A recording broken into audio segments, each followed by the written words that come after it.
Jawa nggak berani menikahkan anak di bulan Muharram.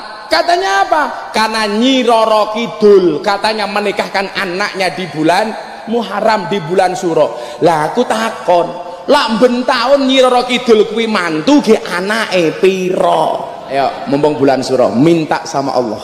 Ya Allah, datangkan nikmat corona minggat. Maka kamu ditolak sama perempuan, santai. Sorry. Allah menciptakan manusia berpasang-pasangan. Kalau kamu yakin akan ada pelangi setelah hujan, maka kamu harus yakin akan ada kebahagiaan setelah kejombloan. Aku raba. Jadi termasuk malam hari ini apa? Kebetulan di malam tahun baru Islam, kita minta sama Allah. Kenapa?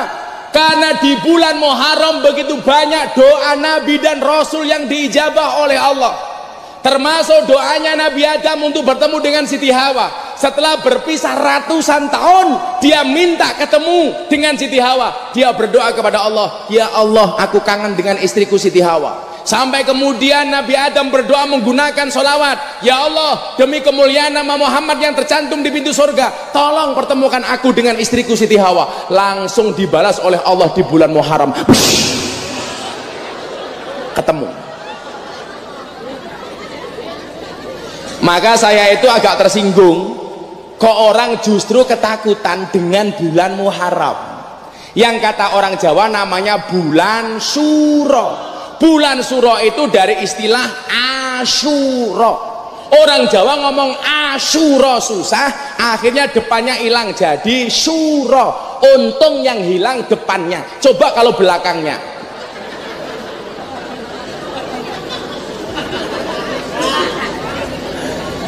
Suro itu dari Asyura. Asyura itu apa? Hari ke-10 bulan Muharram. Orang Jawa nggak bisa ngomong Asyura menjadi Syura, dan nggak ada kaitannya dengan klenik. Justru di bulan ini, ketika kemudian kita memahami ayat wa idza sa'alaka ibadi anni fa inni qarib, Allah itu dekat. Ujibu da'watad da'i idza da'an, semua permintaan akan dikabulkan oleh Allah. Justru yang paling tepat adalah momentum bulan Muharram. Orang Jawa nggak berani menikahkan anak di bulan Muharram. Katanya apa? Karena Nyi Roro Kidul katanya menikahkan anaknya di bulan Muharram, di bulan Suro. Lah aku takon, lak ben taun Nyi Roro Kidul kuwi mantu ge anake piro? Ayo tak takon karo wong Pekalongan. Kita punya guru besar, maha guru. Kita punya murabbir ruh, Maulana Al Habib Lutfi. Tak takon kalian jenengan. Nyi Roro Kidul niku wonten napa mboten?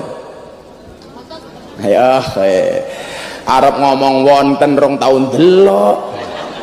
Arep ngomong orang ngene ngomah ketemu.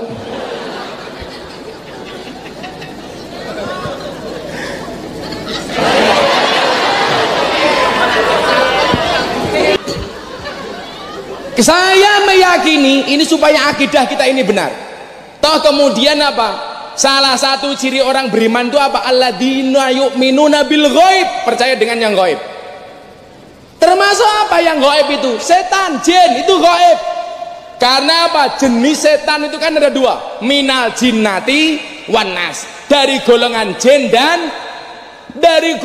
jin dan jun. Dan saya meyakini kalau toh Nyi Roro Kidul itu ada, itu hanya setan yang wujudnya jin. Bagaimana cara ngusirnya? Gampang, bacakan ayat kursi, wa ilahukum ilahu wahid, hilang. Yang susah itu kalau digoda setan wujudnya manusia. Jangan dibacakan ayat kursi. Caranya gimana Gus? Ambil kursinya, lemparkan kepalanya. Lah kita itu berlebih-lebihan Pak, ketakutan kita dengan Nyi Roro Kidul. Ada mungkin, tapi kita nggak boleh takut. Banyak kawan saya setiap malam satu suro kungkum di Parangtritis, ayo Gus melu.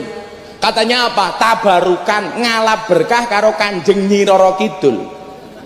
Tabarukan kalau Anda sowan Habib Lutfi, Abah saya tabarukan. Apa itu tabarukan?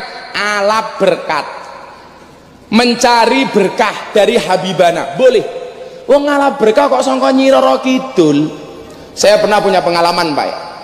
Setelah gempa bumi di Jogja tahun 2006, Bantul porak-poranda, kena gempa bumi 6,5 skala Richter.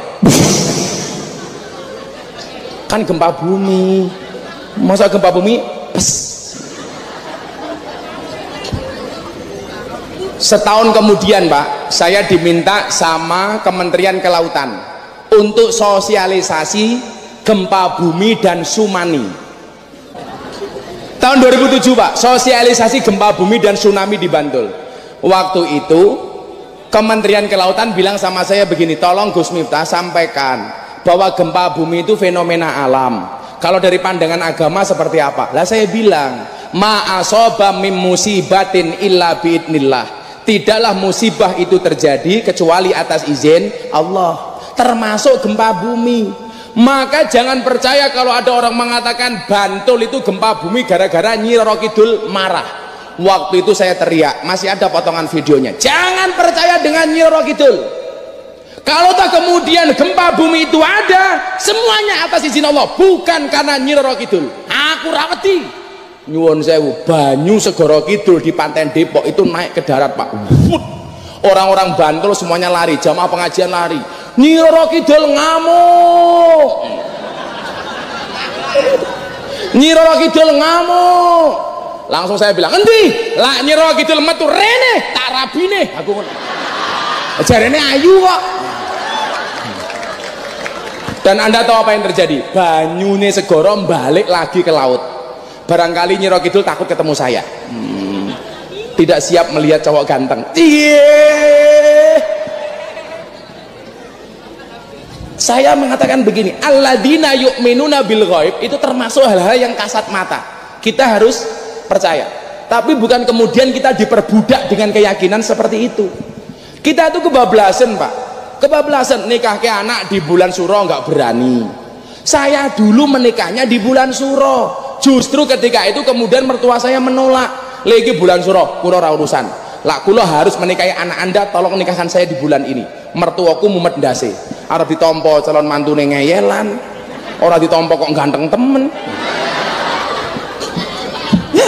Akhirnya saya menikah di bulan Suro. Dan apa yang terjadi Pak? Subhanallah, sing nyumbang akeh. Soalnya apa? Ora ana saingane.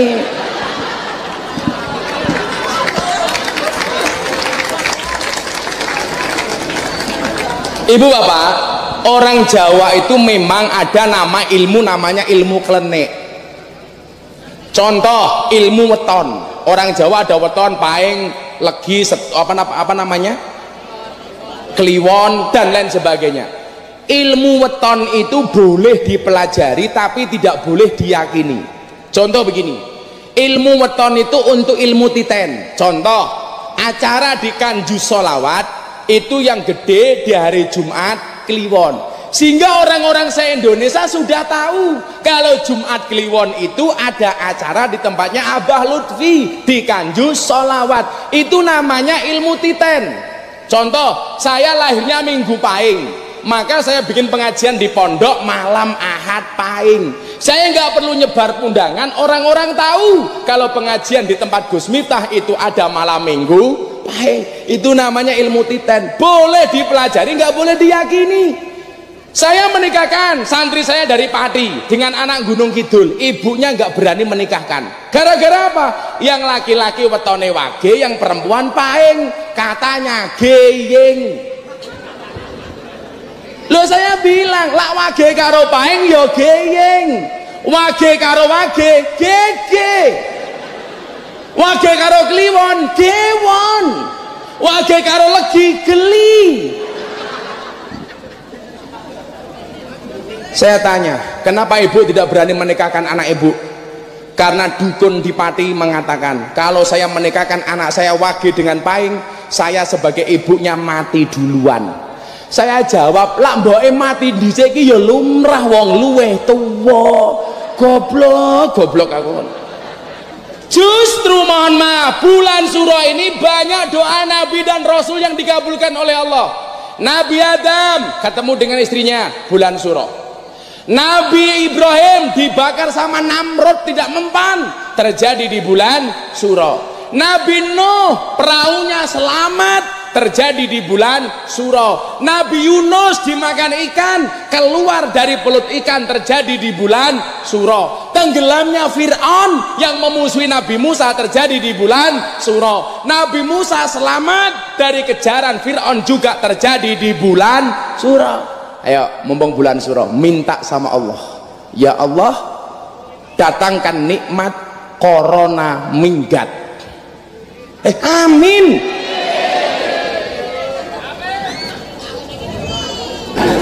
Maka bulan Suro ini, ayo, ini yang paling penting malam hari ini. Kenapa anda saya minta berdoa?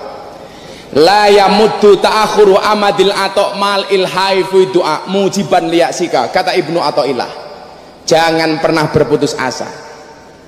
Ketika ada keterlambatan Allah mengabulkan doamu, janganlah berputus asa. Kenapa? Fahuwa dumina laka al ijabah, karena dia Allah pasti akan mengijabah doa-doamu. Kowe sing jomblo-jomblo le, halah njaluk karo Allah.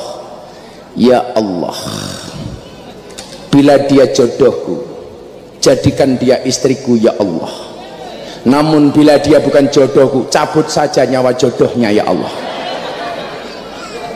Yes.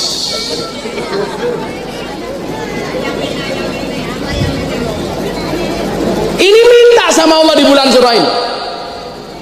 Kalau kemudian orang se-Indonesia semuanya minta sama Allah supaya Indonesia dijauhkan dari corona, nggak mungkin semua doa itu ditolak oleh Allah. Pasti ada mulutnya orang-orang soleh yang doanya akan dijabah oleh Allah. Amin. Yakin saja le. Maka saya mengatakan, bukan ombaknya yang besar, tetapi perahunya yang terlalu kecil. Bukan ujiannya yang berat, tapi iman kita yang terlalu lemah. La yukallifullahu nafsan illa wus'aha. Santai wae, Allah ngasih ujian, pasti Allah memberikan solusinya. Allah memberikan masalah, pasti Allah ngasih jalan keluarnya. Tidak mungkin ada kenaikan kelas ketika kita tidak diuji oleh Allah Subhanahu wa taala. Ketika kamu kehilangan sesuatu, yakinlah Allah akan menggantikan dengan yang lebih baik. Amin.